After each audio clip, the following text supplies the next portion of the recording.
Bom, Pois é. Aí ele pergunta aqui o que é que pode acontecer, como se procede quando isso ocorre. A pessoa está praticando um crime, ele dá a voz de prisão, o senhor está preso por estar fazendo isso e aquilo. O senhor leva essa pessoa para a delegacia, tem que se precaver com duas testemunhas de condução, ou a própria vítima que estava sendo assaltada, roubado, sei lá que tipo de delito foi, leva para a delegacia. O senhor seria o condutor, porque na verdade, via de regra, as prisões em flagrante são feitas pelos policiais, e o policial que dá a voz de prisão, ele é o que se chama o condutor do auto de prisão em flagrante.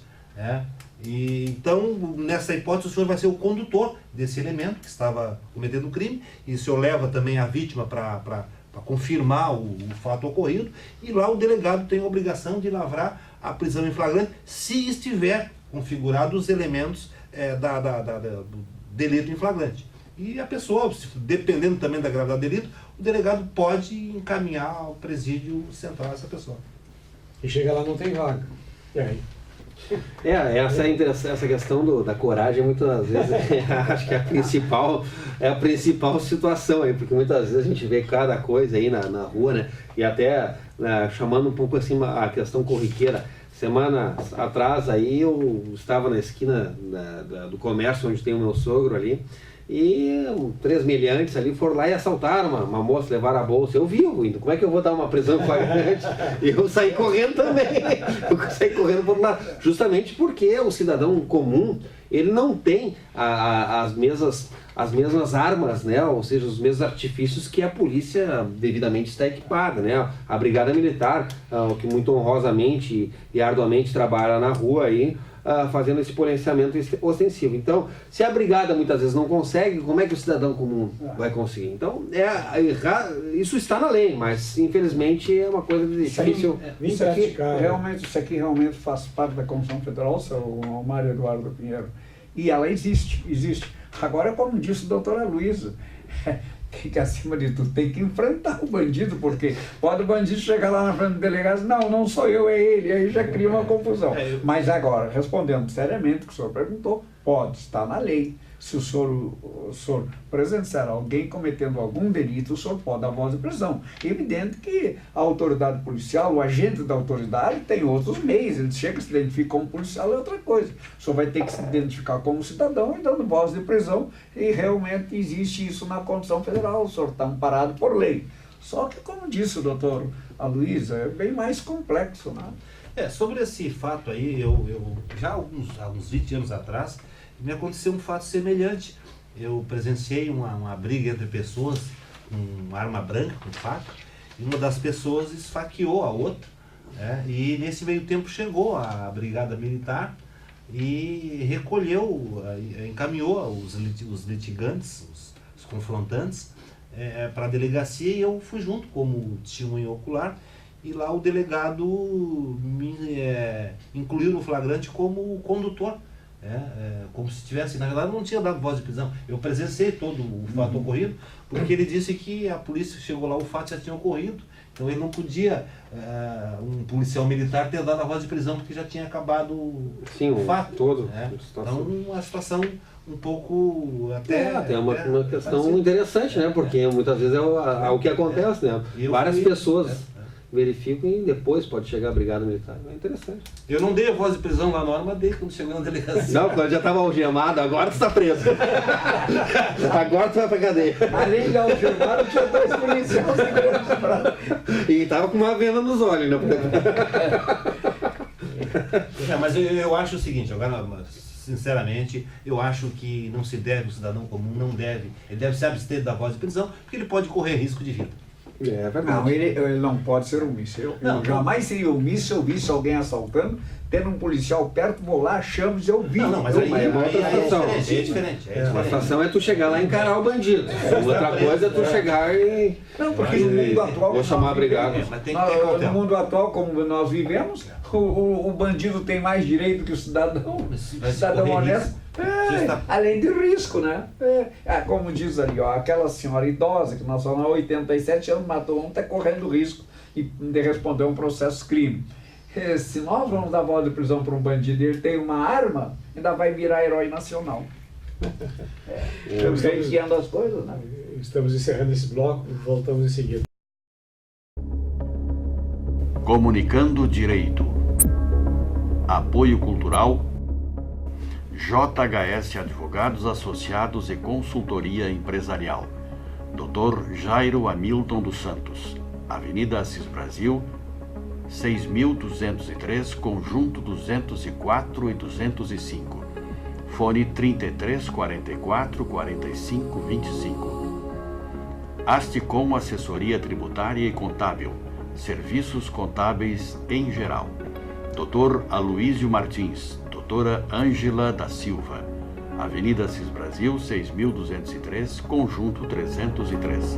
Telefone 33 40 59 20. Carmona Advogados, Dr. Felipe Carmona, Avenida Protásio Alves, 3.504, Conjunto 605. Fone 33 34 25 75. Residencial Ibiza, junto à Morada do Vale, em Gravataí. Terrenos e casas prontas para morar. Avenida Alexandrino de Alencar, 483. Telefone 34 96 68 55. Gravataí.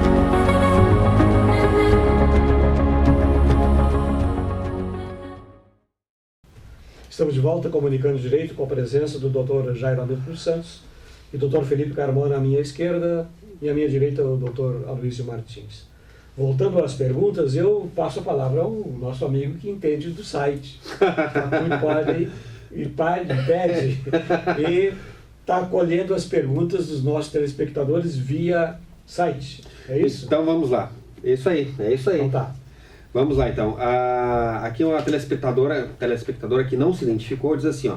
Como proceder se a empresa que recebeu o cheque sem fundo não quer devolvê-lo, mesmo após o pagamento? Então ela está perguntando, ela deu o cheque, né? O cheque voltou e ela quer pagar e o credor... Após o... Ela tá dizendo que pagou o cheque e ela quer o cheque de volta. E o cara que está com o cheque... Paga. Não tem problema. Não pagou, me dá o cheque. Não dou, então não te pago. Você já pagou? Né? De repente fez um depósito em conta. Já fez uma coisa errada. Eu vou começar por aqui. Não, ela ao pagar devia de exigir, me devolve o cheque, eu te pago. Pronto. Como não é Ela errado? ganha até dando moral aí. Vou começar por aqui, mas porque a discussão vai longa. Então vai. Então, se a senhora já pagou, a senhora pode. Eu sei que a doutora Luísa não é muito do juizado especial, mas a senhora pode se valer do juizado especial civil se o valor do cheque não ultrapassa 40 salários mínimos. Se for mais de 40 salários mínimos, a senhora vai perder dinheiro. A senhora pode se valer do juizado, exigir a devolução, vai provar na justiça que já pagou, a senhora deve ter o recibo relativo àquele cheque, vai exigir na justiça que a pessoa lhe devolva o cheque e, além de tudo, pode postular sim reparação de danos morais. Bom, se ele alegar que rasgou qualquer coisa, tudo bem, só que vai ficar constando em ata que o cheque já foi pago e vai constar também que ele não utilizou o cheque. Aí a senhora está liberada com aquilo ali, inclusive se foi a linha 12, eventualmente, que a senhora queira apresentar um documento no banco comprovando que já pagou, vai ter o recibo e vai ter mais a ata de audiência. Independente disso, a senhora pode tentar, como está muito em moda, o danos morais. Eu penso que é por aí o início da discussão, não é, doutor Sousa? Doutor Luiz, Eu só acho que aquela sugestão que o doutor Jairo deu de 40 salários mínimos, me parece que não se aplica. Não se aplica. Porque o cheque podia ter a sede em 80 salários mínimos, porque na verdade o litígio não vai ser acerca do cheque. Não, para ir vai ser... do juizado especial que ele falou, dos 40. Não, mas a questão, a controvertida não vai ser o valor do cheque. Vai ser o valor do cheque. Desculpe, doutora Luísa, Aí- eu só quis dizer a ela que na justiça, qualquer indenização, no caso aqui, é até 40 salários mínimos. Evidente que o cheque não tem problema, ela não vai mais cobrar o cheque porque ela não vai receber dinheiro do cheque porque ela pagou o cheque, ela era devedora. O que ela vai buscar é danos morais. É outra coisa. Apenas fiz esse comentário para que as pessoas saibam que na Justiça do Trabalho existe um limite. Até 20 salários a pessoa pode ir desacompanhada de advogado, se ele postular uma cobrança. Não é o seu caso. Tá? Agora, a partir do 21º salário, ela tem que ser acompanhada de advogado. Só para esclarecer como Então, funciona. complementando, complementando a questão, ela entra, se houver realmente a recusa, se ele extraviou e foi ele que depositou o cheque na agência bancária, ele dá uma declaração para ela informando que o cheque número tal, do banco tal, que foi devolvido por sei lá que motivo do banco, foi devidamente pago a ele. Com essa declaração ela consegue cancelar o cadastro de cheque lá por insuficiência Pode ficar na ata, de né? fundos. Também na ata, sim, mas digamos, talvez não haja necessidade de recorrer ao judiciário, porque ele pode não ter se recusado a entregar porque extraviou. Aí ela pede essa declaração com todos os dados do cheque, e aí então essa declaração serve para levar no Banco Central para cancelar o... Na verdade ele se nega a devolver, Na né? verdade, ele se nega a devolver. Bom, aí então aí o judiciário pedindo para que o judiciário obrigue ele a entregar sob pena de multa diária. Mas se ele não tiver, vai constar em ata. Se ele já inutilizou o cheque. Sim, mas vai ele, constar- se nega, ou ele se nega ou Claro. porque ele não tem ou Saber porque ele por não que quer ele tá entregar. se Sim, negando. aí constando em ata, o que constar em ata vai servir para levar o Bom, de banco. qualquer maneira, se ele se recusa a entregar, ela não conseguiu o êxito de forma legal, o judiciário pede para que ele entregue o cheque ou declaração correspondente sob pena de pagamento de multa diária e dano moral, porque eu entendo que manter alguém no cadastro com um débito pago acarreta dano moral. Isso aqui, na verdade, até entendo que é um crime, né, previsto lá no Código de Defesa do Consumidor também, porque utilizando do abuso de direito do credor, no caso, aquele que recebeu o cheque sem fundo, e aí diz, agora eu não vou te entregar, vou te dar digamos assim, um calor, vou te esperar sofrer um pouquinho, ele está utilizando está abusando do direito dele, né, e aí está lá previsto no Código de Defesa do Consumidor como crime. Mas acho que bem por aí, eu acompanho, doutor Aloysio, que a situação é bem típica de entrar com uma ação de obrigação de fazer, ou seja, de entregar o objeto ali do cheque, sob pena de multa diária e, inclusive, né, a reparação de danos morais. Essa é aquela história Foi o que eu falei também, né, de doutor? abuso, Eu acho que tem que... abuso, não receber e não querer receber e reter o cheque. Exatamente. Bom, aí tem a consignação em pagamento. Sim, mas mesmo assim é um abuso, né? Um abuso, Bom, mas ele também está abusando do bolso dele, né? Não querer receber é Não, abusar mas do eu bolso. só discordo, doutor Luiz, vai me desculpar, mas eu vou discordar pela primeira vez do ilustre colega. tem que discordar sempre. Eu discordo com a aplicação da multa para devolver o cheque. O cidadão vai a juiz, vai responder o processo na justiça, no juizado especial, e informa que extraviou ou que rasgou o cheque, como ela pagou, ele inutilizou o cheque, muitas vezes acontece isso, a pessoa despreparada, e não é por má fé, rasga, o doutor Carmona manda o dinheiro, pega o recibo e ele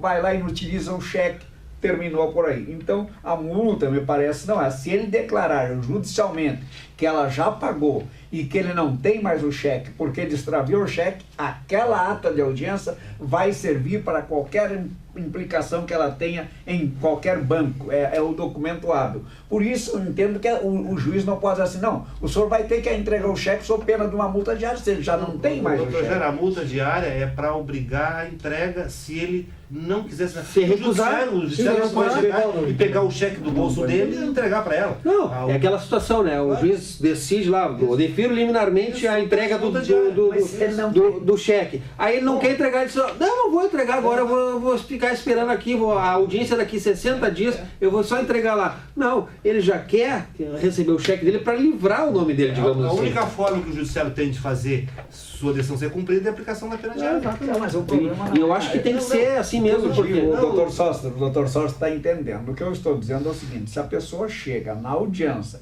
e declara, fica constando em ata que já não tem mais o cheque, que o cheque ela rasgou... Mas daí é uma outra situação, ele justifica. E se ele declarar que não tem, será que eu, e se ele declarar que não extraviou, não será que vai eu estou entregar? falando do grego, doutor Carmona? não. Eu disse desde o início. Doutor Se Jair. ele chegar em audiência, declarar que não tem mais o cheque, que já recebeu o cheque, ela não deve mais nada, aquela ata vai servir...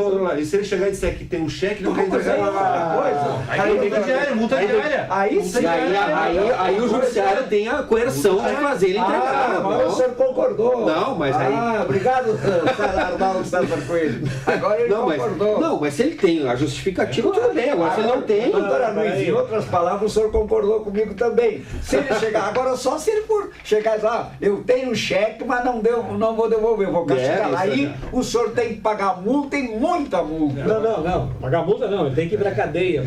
Exatamente. Vamos esclarecer o nosso telespectador que essa nossa discussão aqui é salutar. Ninguém está brigando com ninguém. Isso aqui é por amor ao debate. Te pego lá fora. Só não sai no chopinho depois porque não Isso dá. aqui é por amor ao debate, essa discussão. Por o gosto do debate, por amor e o gosto do Você debate. levanta cada hipótese absurda aí, que realmente, não, chega na justiça e diz, não, eu não devolvo porque eu não quero. Não, mas tem vingança, mas às vezes ele vai dizer assim, eu não tenho nada, não tenho bens, é a área dele, agora é a única forma. O doutor Carmona, defende o doutor Luiz, é justo. Eu, doutor, só contra ele. O advogado constituído do Aloysio. Não é por aí, mas é. Hoje já respondemos quantas vezes? A primeira. As perguntas. Nós temos dar a César o que é de César. 3 minutos, será que em 3 minutos dá para fazer uma perguntinha rapidinha? Aloysio, vamos lá, é rapidinha, hein? Eu sei que essa pergunta é bem polêmica. Espectador não identificado esclarece que recebeu proposta de casamento de um senhor idoso que recebeu uma aposentadoria, que recebe uma boa aposentadoria. Informa que existe diferença de idade de 40 anos entre ambos. Pergunta se existe algum impedimento para isso. E caso mesmo venha a falecer, se ficará recebendo a pensão. Aloysio, meia dúzia de palavras, rapidinho. Não existe nenhum impedimento para que a senhora venha casar com um senhor que tenha diferença de idade de 40 anos. A questão toda é saber se esse casamento não é um casamento simulado. Se efetivamente a proposta é séria e se realmente houver o casamento, a senhora passar a viver com esse cidadão 40 anos mais velho, como se fosse marido e mulher, a senhora vai ter direito à pensão por morte dele. Agora, se é uma situação simulada, com o objetivo de, com o falecimento, a senhora ser contemplada com a pensão, aí a situação é um pouco diferente. Já houve um caso semelhante de foi cancelado, fraude. O senhor era funcionário Não, e público, tem que ver ganhava- também se ele tem filhos do primeiro casamento, se ele tem filhos, enfim, que se ele é viúvo, não é viúvo. Isso não altera, a pensão Não, e aqui, ó, com todo respeito pela pergunta que a senhora fez, a senhora não vai casar com esse cidadão porque gosta dele, porque Por que existe não? algum... Por que Não, só um Opa. pouquinho, olha aqui, ó, ela já está dizendo aqui, como que não? Ela, não, esclarece que recebeu o posto de casamento de um senhor idoso que recebe uma boa aposentadoria, ela não está preocupada com ele, está preocupada com uma boa aposentadoria. E a proposta de casamento. Informa que existe diferença de 40 anos, ora, convenhamos. Do útil ao agradável. 40 anos, ela tem Tá bom. 30, ele tem 90. Vamos encerrar o programa. não dá 90, 30 para 70. Eu sabia que você ia 70 ele está Muito inteiro. obrigado, doutor Felipe, doutor Aloysio, doutor Jairo. Até o próximo. Até a próxima.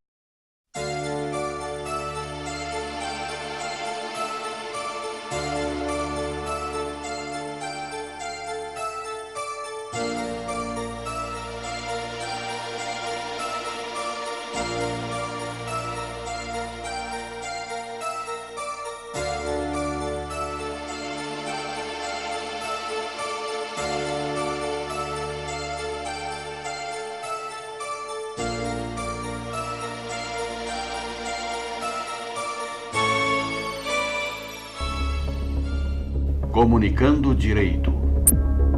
Apoio Cultural JHS Advogados Associados e Consultoria Empresarial. Dr. Jairo Hamilton dos Santos, Avenida Assis Brasil, 6.203, Conjunto 204 e 205. Fone 33 44 45 25. Asticom Assessoria Tributária e Contábil.